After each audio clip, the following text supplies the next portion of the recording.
Welcome to our channel. Budget constraints shouldn't stop you from exploring the world. Step 1. Choose destinations where your currency has strong purchasing power. Step 2.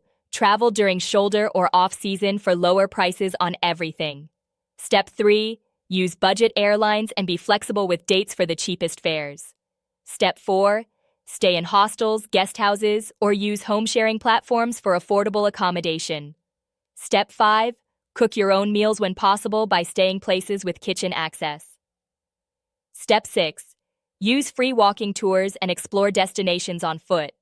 Step 7. Take advantage of free attractions like parks, beaches, and museums on free days. Step 8. Use public transportation exclusively to save significantly on movement. Step 9. Bring a reusable water bottle and avoid buying drinks constantly. Step 10. Look for happy hours and lunch specials at restaurants. Step 11. Travel slowly to reduce transportation costs between destinations. Step 12. Work while traveling through remote jobs or short-term gigs. Don't forget to like this video and subscribe to our channel.